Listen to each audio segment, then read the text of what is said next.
kemudian tanggapan juga dari pegiat anti korupsi soal ujung aliran dana Syahrul Yassin Limpo ini, termasuk dugaan adanya dana dalam kasus pemerasan pimpinan KPK. Dalami hasil penggeledahan yang dilakukan di Kementerian Sosial untuk kasus korupsi bansos.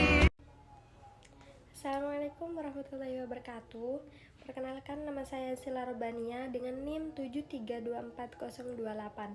Saya berasal dari Universitas Pesantren Tinggi Darul Ulum dengan prodi S1 Keperawatan.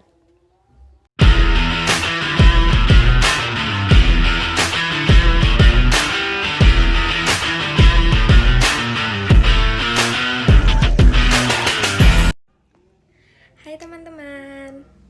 Di sini saya akan menjelaskan tentang korupsi.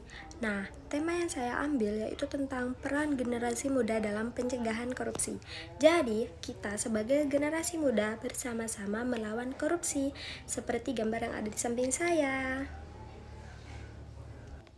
Nah, sebelum kita bersama-sama melawan korupsi, lebih baiknya kalian mengetahui tentang apa itu korupsi. Yang disebut korupsi itu yaitu merujuk pada perbuatan yang dilakukan oleh individu atau kelompok yang memiliki kekuasaan untuk mengambil keputusan atau mengelola sumber daya yang seharusnya digunakan untuk kepentingan publik, namun malah disalahgunakan untuk kepentingan pribadinya. Nah, bentuk-bentuk korupsi itu banyak. Salah satunya seperti suap menyuap dan penyalahgunaan penyelenggaraan dan pemerasan, kolusi, dan lain-lain. Nah, jadi teman-teman, korupsi ini sangat merusak negara kita karena mengaruh pada ketidakadilan sosial, merugikan perekonomian negara, serta menurunkan kualitas pelayanan penduduk. Nah, korupsi itu dapat dilakukan oleh seseorang yang mempunyai kekuasaan yang tinggi seperti pejabat dan lain-lainnya yang mempunyai kekuasaan dan wewenang yang tinggi. Seperti halnya mereka memiliki akses ke anggaran dan kebijakan yang dapat dimanipulasi untuk kepentingan pribadinya. Nah, kekuasaan yang besar itu tanpa pengawasan yang ketat, jadi menciptakan peluang untuk mengambil atau menggelapkan uang tersebut menjadi korupsi. Nah, seperti contohnya yaitu penggelapan dana. Mereka mengambil sebagian atau seluruh anggaran yang seharusnya digunakan untuk proyek tertentu dan mengalihkan atau menyimpannya untuk kepentingan pribadinya. Seperti seseorang yang mempunyai kekuasaan atau wewenang yang bertanggung jawab atas anggaran pembangunan, contohnya infrastruktur kayak pendidikan, sekolah, tetapi malah menggelapkan sebagian dana tersebut untuk kepentingan pribadinya.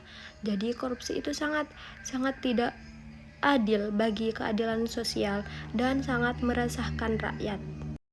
Nah, sedangkan di negara kita itu, di Indonesia, banyak sekali seseorang yang mempunyai jabatan, wewenang yang tinggi, kekuasaan, banyak yang melakukan korupsi, seperti halnya dalam video berikutnya. Usaha Harvey Muiz divonis 6 tahun 6 bulan penjara dalam kasus korupsi pengelolaan tata niaga komoditas timah secara bersama-sama hingga menyebabkan kerugian negara 300 triliun rupiah. Selain itu, hakim juga menghukum Harvey membayar denda sebesar 1 miliar rupiah. Jika tak dibayar, maka diganti dengan kurungan 6 bulan. Menurut hakim, Harvey terbukti melakukan tindak pidana korupsi dalam pengelolaan tata niaga komoditas timah di wilayah izin usaha pertambangan di PT Timah Tbk tahun 2015 hingga 2022 dan tindak pidana pencucian uang. Vonis ini lebih ringan dari tuntutan jaksa, yakni 12 tahun penjara dan denda 1 miliar rupiah serta uang pengganti 210 miliar rupiah. Nah, seperti video yang kalian watch tadi, itu sangat merugikan bagi negara kita. Jadi kita sebagai generasi muda, sebagai penerus bangsa, kita harus bersama-sama untuk melawan korupsi. Nah, apa sih pentingnya generasi muda itu dalam pencegahan korupsi? Pentingnya generasi muda dalam pencegahan korupsi itu sangat penting bagi negara kita, karena kita sebagai penerus masa depan bangsa dan memiliki potensi untuk membentuk budaya yang lebih baik di masa depan. Seperti halnya membentuk pola pikir yang jujur, jika generasi muda mengajarkan sejak dini tentang pentingnya integritas dan kejujuran, mereka akan tumbuh dengan kesadaran tinggi terhadap bahaya korupsi dan dampaknya terhadap masyarakat. Selain itu, yaitu mengembangkan kepemimpinan yang bersih. Generasi muda adalah calon pemimpin masa depan, baik di sektor pemerintahan, bisnis, ataupun masyarakat.